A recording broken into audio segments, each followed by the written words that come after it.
Robert Halfon, the last few days for education, for everybody concerned, has been an absolute disaster. It has been a mega mess, absolutely. And can I just start by saying a massive sorry to all the Harlow students and parents and the schools and the teacher support staff as well, who've just faced anguish and worry over what has gone on. It shouldn't have happened. I'm chair of the Education Committee in Parliament. It's an elected position, and I published a report early in July after getting evidence suggesting that there would be significant problems with this exam system that had been devised. We wanted bigger appeals. We thought it would hurt the disadvantaged, and we wanted Ofqual to publish this computer model. But they refused to do so because we thought if they published it early, it could have been subject to scrutiny. What's happened shouldn't have happened. But the decision made yesterday to give the teacher grades, in essence, is the right one. But all good A-level history students will remember the line from Harry Truman, the President of America, in his desk, "The buck stops here." Where does the buck stop here? Well, I think we need to find out what on earth has gone on. I'd like to see all the Ofqual minutes and the internal documents published. I want to know what questions were asked by the Department for Education, and whether or not they were told that this algorithm would hurt disadvantaged students and hurt FE colleges. And I'm passionate about further education. We have Harlow College, one of the best in the country, and this should not have penalised colleges like Harlow College. But can you appreciate what I've just done now? I said about the buck, and immediately you've gone down to Ofqual. Well, so people often say about Bill Clinton, the buck stops down the hole. Yeah. No, the first thing you should be saying is talking about Boris Johnson and Gavin Williamson, Yes, surely. so I'm absolutely not shirking it. Clearly, there are everybody is responsible for this. It's not just Ofqual that devised the computer program; it's the government as well. Absolutely, and I've said that publicly on media, and they've got serious questions to answer. So I'm not shirking away from that. I want this. This is a big kick up the backside for the government. I want the government to learn the lessons. It shouldn't be government by computer or by technocracy.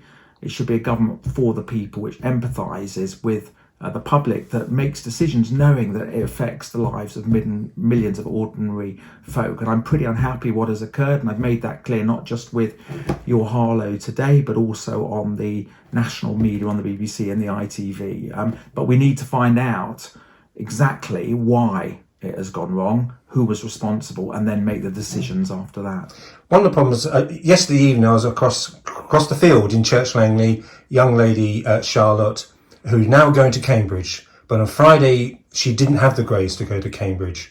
And she felt, and many other students at Harlow felt, they were punished for being from Harlow. And doesn't that completely undermine the last 10 years of your political philosophy about the ladder of aspiration? Absolutely. And I'm really pleased that Charlotte is now going to go to university. I read your report in your Harlow. Congratulations to them. I'd be really delighted to invite them to the House of Commons and come and have a cup of tea. But that shouldn't have happened. You know, my passionate belief, everything I've tried to do as MP for Harlow is to promote social justice, to support young people getting on the ladder of opportunity through apprenticeships and skills, and making sure that we are the party for everyone, not just for some. And this time it has gone badly wrong, and it shouldn't have happened. Do you feel at times in life you've got to make a decision? Are you here for the people of Harlow, or are you here as part of the Conservative government? And there's no middle ground here. Do you consider that? I think there is a middle ground. And anyone who looks at what I've been saying, I didn't just say this problem last week and jump on the bandwagon. I said that this was a problem weeks ago, and I have been critical of the government, and all through my most of my time, except when I was a member of the government, of course, but most of my time in Harlow, when it counts, I have been critical of the government. And you just have to look at countless interviews with your Harlow on the national media to know that, and they have got it wrong. And this is a lesson for us, is a kick up the backside. They made the right decision yesterday, but it shouldn't have come to this. Do you think we need to listen to our head teachers, especially in Harlow, and our teachers more, and to bureaucrats less? Actually, first of all, could I just say, just to be fair, it's not just been a problem of the government in England, it's also the same thing has happened in Scotland, the same thing has happened in Wales, where there was a Labour Party ruling, and they are entirely responsible for education. So all the governments across the United Kingdom, in England, in Scotland and Wales, have got this badly wrong, whatever political party, whether it's Labour, whether it's Scottish National Party, whether it's the Conservative Party. In terms, and that is important to recognise. And I have actually stood up, been one of the few to stand up and criticise my own government for getting this badly wrong. In terms of absolutely, I mean, we can't be governed by computer, but government by so-called technocracy. We've got to listen to people on the ground who know best. And in Harlow, I go to schools almost every week in normal times. And I love going. It's one of my favourite things to do. And we have outstanding teachers and support staff. And we should always remember the support staff who keep the schools going as well.